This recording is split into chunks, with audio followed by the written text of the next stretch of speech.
sahabat-sahabat saya tadi sudah kata-kata ajakan, kesaksian. Kalau Prof bukan sahabat ya Pak Stevi, senior kita dalam hal percaya kepada Yesus yang luar biasa. Dan tidak pernah diatur. Saya sebenarnya agak malu Prof, sebab saya tahu Pak Stevi Mambu, Pendeta Stevi Mambu ini penginjil juga. Tapi next ya Pak Stevi ya, jangan bosen-bosen Prof ya, oke? Puji Tuhan. Mari kita akan dengarkan firman Tuhan yang akan disampaikan. Saya sebut evangelis Ibu Deine Prasetyo Turangan. Tepuk tangan dulu buat Tuhan. Kalau lalu mereka suka beribadah ketika Amanda masih kuliah, ibadah pagi, ibadah pertama. Tapi karena COVID Prof, kita 1 kali ibadah. Namun banyak juga yang ada di rumah, bahkan jemaat yang di luar negeri bisa mendengar dan melihatnya. Puji Tuhan. Mari Bu Deine, puji Tuhan. Tepuk tangan lagi buat Tuhan. Luar biasa. Puji Tuhan.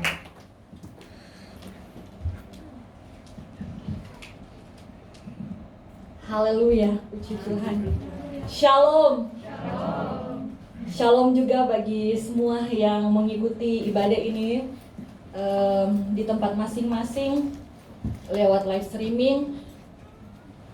Suatu kesempatan yang luar biasa ya buat saya, khususnya karena kalau waktu yang lalu kami sering ada di sini dalam menyampaikan kesaksian, diberikan kesempatan bersaksi. Tapi kalau pagi ini saya diberikan kesempatan untuk melayani firman Tuhan. Amin. Wow, luar biasa ya Bapak Ibu. Menghadapi jemaat di sini, menghadapi hamba-hamba Tuhan. Terus terang Bapak Ibu, sebelum saya masuk, ya bagaimana ya, saya melihat keberadaan hidup saya.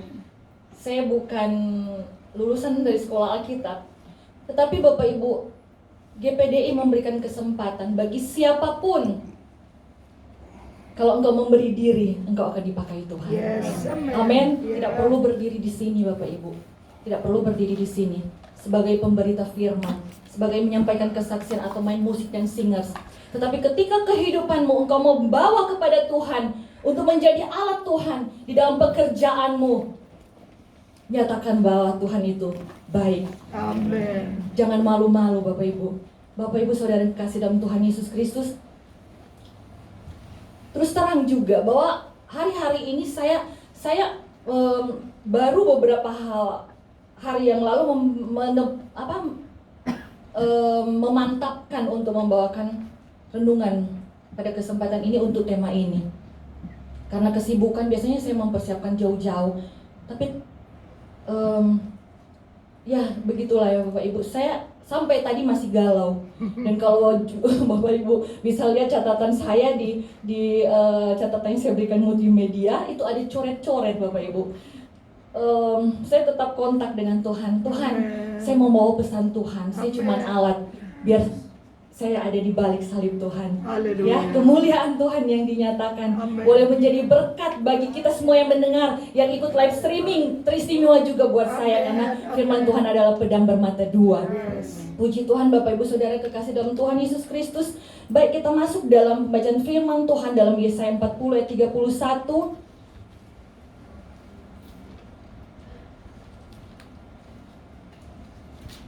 Yesaya 40 ayat 31 saya bacakan bagi kita sekalian. Tetapi orang-orang yang menanti-nantikan Tuhan mendapat kekuatan baru. Mereka seumpama Raja Wali yang naik terbang dengan kekuatan sayapnya. Mereka berlari dan tidak menjadi lesu. Mereka berjalan dan tidak menjadi lelah. Haleluya. Amin. Amin. Bapak Ibu Saudaraku yang kekasih dalam Tuhan Yesus Kristus, saya memberi tema pada renungan pada pagi hari ini adalah membantu Tuhan. Kita akan sama-sama melihat ada dua sosok wanita di dalam Alkitab. Yang pertama, kita akan pelajari mengenai Sarai di dalam Kejadian 16 ayat 1 sampai 6. Bapak Ibu Saudara kekasih dalam Tuhan Yesus Kristus, Ini mengisahkan bagaimana Tuhan memberikan janji kepada Abraham untuk mendapatkan keturunan.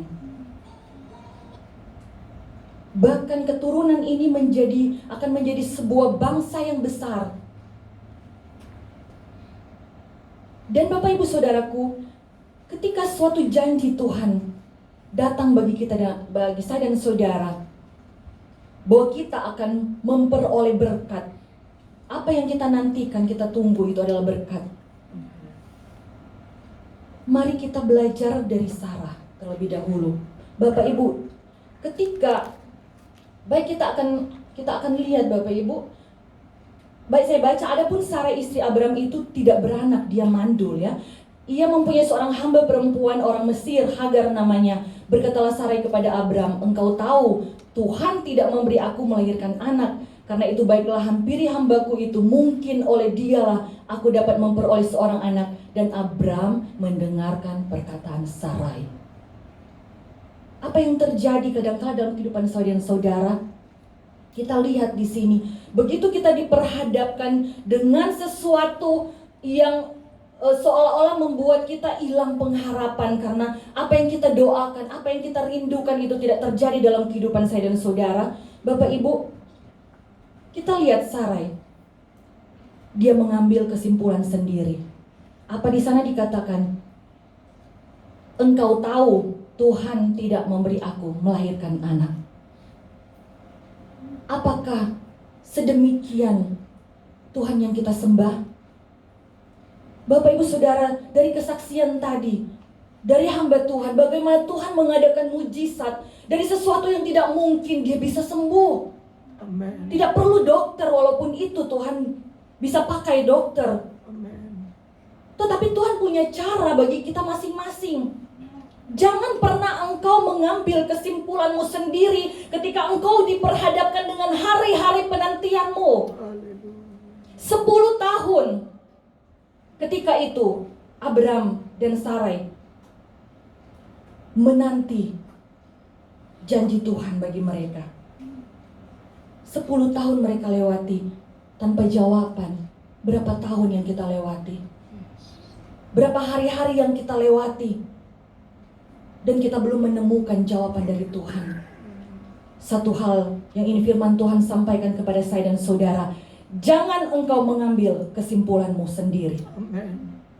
Apalagi engkau menyangkut dengan Tuhanmu. Karena Tuhan Allah yang baik bagi saya dan saudara. Bapak Ibu Saudara yang kekasih dalam Tuhan Yesus Kristus. Yang kedua, tipe dari Sarah ini, ketika dia mengambil kesimpulan sendiri, dia berinisiatif sendiri. Konon Bapak Ibu, tradisi di bangsa Israel, kalau seorang istri tidak punya anak, dia bisa memberikan pembantunya untuk dia dapatkan anak yang diakuinya sebagai anak mereka, ya. Dan kepercayaan Yudaism gitu ya, di sana bahwa kita tidak boleh diam.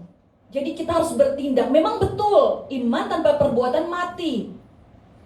Tetapi bagaimana sebenarnya yang harus kita kerjakan itu yang harusnya berkenan kepada Tuhan. Bukan kemudian kita berinisiatif sendiri. Di dalam firman Tuhan, Bapak Ibu, Kejadian 15 ayat 4 di sana kan dikatakan anak kandung. Anak kandung dalam pengertian firman Tuhan, anak yang sah. Bukan dari pembantu. Bukan dari Hagar. Bukan dari Mesir. Ya, bisa diterima ya Bapak Ibu? Dari dirinya sendiri, dari Sarah sendiri, dari kehidupanmu Tuhan bisa pakai. Jangan kemudian Bapak Ibu kita mengambil jalan pintas, ya, potong kompas.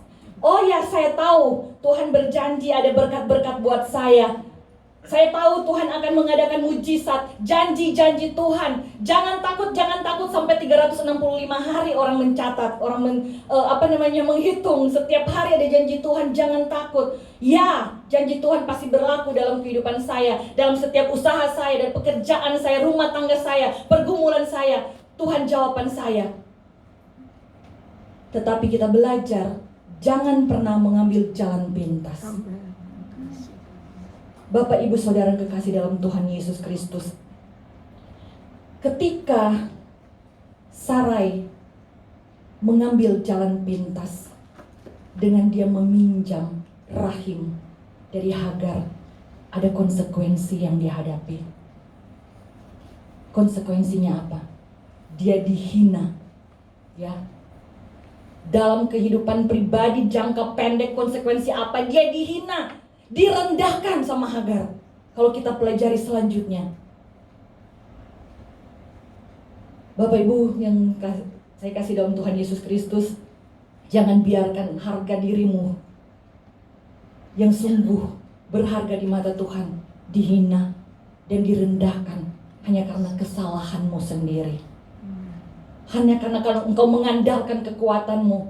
Oh ya, saya bisa mewujudkan janji Tuhan. Saya bisa mewujudkan apa yang Tuhan inginkan. Berkat Tuhan saya akan dapat dengan cara saya, dengan kekuatan saya. Engkau akan hadapi hal yang sama seperti Sarai. Engkau akan direndahkan, engkau akan dihina. Karena Tuhan membenci orang yang mengandalkan kekuatannya sendiri, tetapi mengandalkan Tuhanlah senantiasa. Amin. Haleluya. Bapak, Ibu, Saudara yang kekasih dalam Tuhan Yesus Kristus, tidak sampai di situ. Ada konsekuensi jangka panjang. Bukankah menjadi pertentangan sampai sekarang antara Ishak dan Ismail? Luar biasa. Saat ini firman Tuhan mau sampaikan bagi kita dan saudara, pengaruh itu penting untuk kita ingat bersama. Jangan pernah engkau untuk mengambil kesimpulan dan menyalahkan Tuhan bahkan. Karena sering kali itu kita lakukan, dan kemudian jangan berinisiatif sendiri. Firman Tuhan kita sudah dengarkan tadi, nantikan Tuhan. Kau pasti akan mendapatkan kekuatan baru. Jangan mengambil alih peran Tuhan dalam kehidupanmu. Jangan seolah-olah engkau membantu Tuhan. Bapak, Ibu, Saudara kekasih dalam Tuhan Yesus Kristus. Yang kedua, kita akan belajar dalam Kejadian 27 ayat 1 sampai 13. Di situ Bapak Ibu sebelumnya ada kisah bahwa di dalam Kejadian 25 ayat 23 bahwa Ribkah tahu bahwa dia akan di dalam kandungannya akan ada dua anak kembar. Akan anak-anak kembar yang satu akan menjadi lebih kuat dari yang lain, ya. Jadi Yakub menjadi suku yang lebih kuat, Yakub menjadi tuan bagi Esau. Ketika suatu ketika Bapak Ibu, Ishak akan memberkati anaknya karena memberkati hak kesulungan. Menjadi tradisi juga kadang di Minahasa seperti begitu, anak yang tertua mendapatkan hak kesulungan. Ya, hak kesulungan ini Bapak Ibu kadang-kala kalau bisa kita lihat ya, hak kesulungan Israel itu dia nanti menjadi kepala keluarga, menggantikan ayahnya dan mendapatkan warisan yang lebih, bahkan 2 kali lipat dari saudara-saudara yang lain. Nah, Bapak Ibuku yang kasih dalam Tuhan Yesus Kristus, hak kesulungan merupakan sebuah berkat atau hak yang istimewa, ya. Ketika ibunya tahu, ketika Ribkah tahu bahwa Yakublah yang akan mendapatkan itu, dia membantu Tuhan. Kita semua tahu Bapak Ibu, dia membantu Tuhan dengan cara apa? Dia suruh, jadi apa ya istilahnya Bapak Ibu, dia dengan Yakub, Ribkah dengan anaknya Yakub itu berkomplotan ya, gitu. Nah, saya ingin katakan di sini Bapak Ibu, memang betul dengan cara yang demikian kemudian Yakub mendapatkan kesulungan, karena memang sebenarnya firman Tuhan katakan bahwa anak yang adik itu ya akan mendapatkan hak kesulungan. Tetapi kemudian Bapak Ibu, ketika Ribkah terlibat di dalamnya karena dia lebih mencintai Yakub daripada Esau, dia ingin mewujudkan itu karena dia tahu. Jadi Bapak Ibu Saudaraku yang dikasih dalam Tuhan Yesus Kristus, jangan sok tahu. Amin. Jangan sok tahu. Mari tetap adakan komunikasi dengan Tuhan. Tanpa engkau membantu Tuhan, tanpa Ribka membantu Tuhan, hak kesulungan itu akan tergenapi. Jadi apa Bapak Ibu Saudara kekasih dalam Tuhan Yesus Kristus? Begitu dia membantu Tuhan, konsekuensi yang diterima oleh Ribka. Di dalam tradisi kemudian mencatat bahwa dia dimakamkan dalam situasi yang tragis. Pertama, bahwa Ishak buta. Yakub yang dia sayangi sebagai anak yang paling dia cintai tidak berada saat dia dimakamkan. Karena waktu itu apa? Kita tahu bersama, ya, Esau ingin membunuh Yakub karena hal ini. Dia benci kepada Yakub dan Yakub melarikan diri. Anak yang dia cintai tidak ada pada pemakamannya. Dan yang ketiga disimpulkan dalam tradisi Israel bahwa Esau tidak datang. Bapak Ibu Saudara kekasih dalam Tuhan Yesus Kristus, ada juga kesimpulan lain bahwa kemudian secara diam-diam dimakamkan karena mereka takut Esau akan menghina mayat dari ibunya karena dendamnya dia. Apapun itu, tetapi yang pasti Bapak Ibu, ketika kita bisa melihat bahwa ketika Yakub dalam pelariannya, dia kembali, ibunya sudah meninggal. Kita lihat bahwa kebenarannya, bahwa apa yang engkau cintai tidak ada di saat-saat terakhirmu. Ya, itu menjadi konsekuensi dan bahkan konsekuensi umum di dalam kehidupan mereka sebelum Tuhan memulihkan hati anak-anak ini, Esau dan Yakub. Ada perpecahan, ada permusuhan, dan bahkan Bapak Ibu ada tabur tuai untuk Yakub. Karena akhirnya apa? Dia ditipu pamannya Laban. Ada konsekuensi-konsekuensi. Mari kita belajar siang hari ini untuk menantikan Tuhan. Jangan kemudian kita berusaha untuk membantu mewujudkan rencana Tuhan dalam hidup saya dan saudara. Kita minta kepekaan dari Tuhan. Bapak Ibu Saudara kekasih dalam Tuhan Yesus Kristus, saya ingin membawa pada satu sosok wanita di dalam perjanjian baru, Maria Magdalena. Maria yang dari Magdala, kota yang kaya, kota yang strategis di tepi Danau Galilea. Bapak Ibu Saudara kekasih dalam Tuhan Yesus Kristus, di sana dikisahkan dalam saya ingin membawakan dengan cepat saja Bapak Ibu, bahwa ketika dia disembuhkan dari 7 roh jahat, dia memberi diri untuk pelayanan. Bahkan dia memberi diri untuk pelayanan dan kekayaannya. Di dalam Lukas 8 ayat 2-3 di situ, perempuan-perempuan yang melayani Tuhan Yesus, termasuk Maria Magdalena. Dan apa selanjutnya? Maria Magdalena ada dalam pelayanan Tuhan. Ada ketika Yesus diperhadapkan dengan mahkamah pengadilan. Ada ketika Yesus diolok-olok. Ada ketika Yesus disalib. Ada dan mengetahui di mana Yesus dibaringkan. Dan ketika Yesus mati, Maria datang di sana untuk mengurapi Yesus. Bapak Ibu Saudara kekasih dalam Tuhan Yesus Kristus, mari kita belajar dalam kehidupan Maria. Kekayaannya dia pakai untuk Tuhan, untuk menolong Tuhan. Waktunya dia pakai untuk melayani Tuhan. Dia mengikuti kemana Tuhan pergi dan berada. Kekuatannya dia pakai untuk menolong Tuhan. Jadi sebenarnya Bapak Ibu, bukan tidak boleh kita menolong Tuhan, tetapi mari kita menolong Tuhan yang berkenan kepada Tuhan, dengan cara Tuhan, dengan waktu Tuhan. Amin. Kita akan menantikan Bapak Ibu, sehingga apa? Yang menjadi berkat bagi Maria Magdalena, yang tidak menjadi berkat bagi orang lain. Keistimewaannya semacam kalau kita katakan boleh menjadi hak kesulungan bagi Maria Magdalena, karena dia adalah wanita yang bertemu dengan Tuhan pertama. Bukan saja wanita pertama yang bertemu dengan Tuhan waktu Tuhan bangkit dan Tuhan menyatakan diri dalam kebangkitannya, tetapi dia juga orang yang pertama. Sudah wanita, orang pertama lagi. Di mana rasul-rasul yang lain? Tetapi ketika Tuhan berkepentingan untuk datang menjumpai Maria Magdalena, mari kita belajar. Engkau harus selalu mengikuti jalan Tuhan. Kemanapun Tuhan pergi, dalam Tuhan mengadakan mujizat, dalam kesembuhanmu, dalam keberhasilanmu, engkau mau katakan Tuhan ada.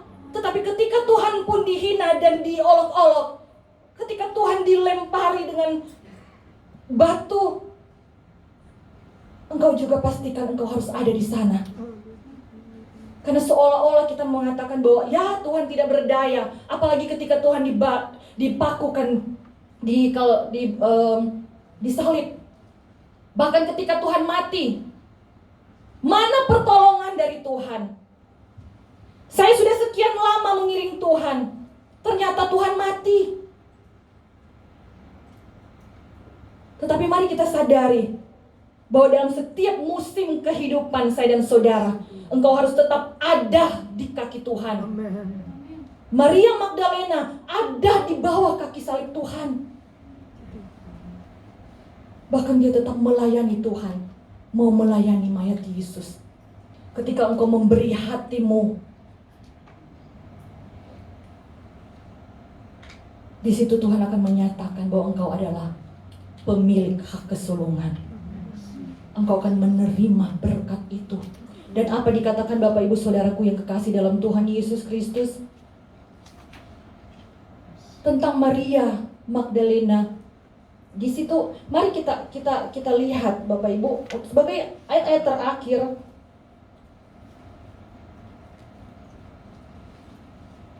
Ketika Tuhan menyatakan diri kepada Maria Magdalena, Yohanes 20 ayat 11 sampai 18. Tetapi kita akan melihat ayat 18.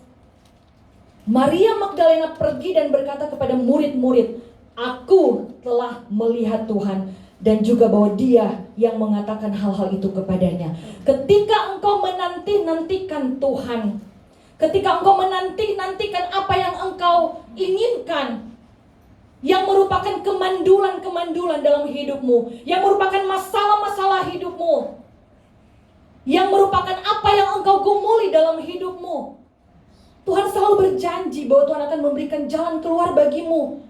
Mari engkau nantikan Tuhan sampai apa? Sampai engkau boleh berkata, "Aku telah melihat Tuhan." Dan engkau akan menjadi saksi. Karena apa Bapak Ibu Saudaraku yang kekasih dalam Tuhan Yesus Kristus? Di situ dikatakan bahwa apa? Pergi kepada saudara-saudaraku dan katakan kepada mereka bahwa sekarang aku akan pergi ke Bapa, kepada Bapakku dan Bapamu, kepada Allahku dan Allahmu. Itu yang akan Tuhan titipkan bagi saya dan saudara. Pergi karena engkau sudah mengalami kesaksian yang hidup. Kebangkitan Tuhan ada dalam kehidupanmu. Jadi apa Bapak Ibu? Nantikanlah Tuhan. Dalam caranya Tuhan, dalam waktunya Tuhan.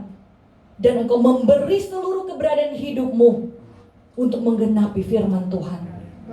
Satu yang ingin saya pesankan sebagai penutup, sebagai contoh, anak muda di sini banyak sekali. Saya senang melihat mereka melayani. Saya termotivasi. Bapak Ibu, mungkin anak-anak kita, bahkan engkau yang belum menikah, engkau mempertanyakan, di mana jodohmu? Tetapi mari engkau menunggu waktu Tuhan. Jangan ambil jalan pintas. Kalau engkau sudah cukup kuat memberi hatimu, memberi kekayaanmu, memberi apa yang kau punya, kekuatanmu pada Tuhan, engkau sudah cukup kuat mempertahankan imanmu, engkau boleh bergaul dengan orang yang tidak seiman. Tetapi kalau belum, jangan pernah. Bapak Ibu Saudara kekasih dalam Tuhan Yesus Kristus, jodoh itu ada dua. Pertama yang Tuhan izinkan. Kalau engkau meminta, Tuhan bilang apa? Aku memberi. Kalau engkau mengetuk, Tuhan bilang apa? Aku membukakan pintu. Kita berhak untuk meminta. Kalau misalnya ada pacar kita suka dia, kita bisa minta. Tuhan bisa beri kepadamu. Tetapi ingat bahwa ada dua hal yang ingin Tuhan sampaikan bagi saya dan saudara. Ada ketika saya dan saudara diizinkan Tuhan, dan ada ketika kita dikehendaki Tuhan. Ada seizin Tuhan, tetapi ada yang kehendak Tuhan. Mari kita menanti kehendak Tuhan. Nantikan kehendak Tuhan. Jangan potong kompas. Biar kita ada kepekaan dengan Tuhan untuk mengerti apakah ini adalah kehendak Tuhan, apakah ini adalah cara Tuhan. Jangan berinisiatif sendiri. Karena ketika engkau berinisiatif sendiri dan tidak menanti-nantikan Tuhan, tidak ada kekuatan baru. Engkau akan lemah dan jatuh di sana. Karena apa? Ada konsekuensinya. Ada akibatnya. Seperti Sarah dan Ribka. Ada akibatnya. Tetapi ketika engkau menantikan Tuhan dan engkau berserah kepada kehendak Tuhan, walaupun engkau melalui waktu yang panjang, 10 tahun bagi Ismail, 25 tahun bagi Ishak. Tetapi kalau engkau menunggu Ishak, menunggu 25 tahun, mungkin banyak proses dalam hidupmu, engkau akan mendapatkan apa yang Tuhan katakan. Aku menjamin itu. Amin. Haleluya. Bapak, Ibu, Saudara kekasih dalam Tuhan Yesus Kristus, jangan kemudian kita puas mendapat anak. Ketika Ismail lahir, dipastikan bahwa Sarah yang punya anak itu. Tetapi Tuhan bilang tidak. Engkau tunggu sampai benar-benar engkau punya anak sendiri. Amen. Jangan pernah berhenti di Ismail. Tetap kejar Ishak. Karena itu yang Tuhan kehendaki. Dan apa yang Tuhan kehendaki, Tuhan akan jamin. Amin. Puji Tuhan Bapak Ibu. Saudaraku kekasih dalam Tuhan Yesus Kristus. Demikian firman Tuhan. Saya kembalikan kepada hamba Tuhan.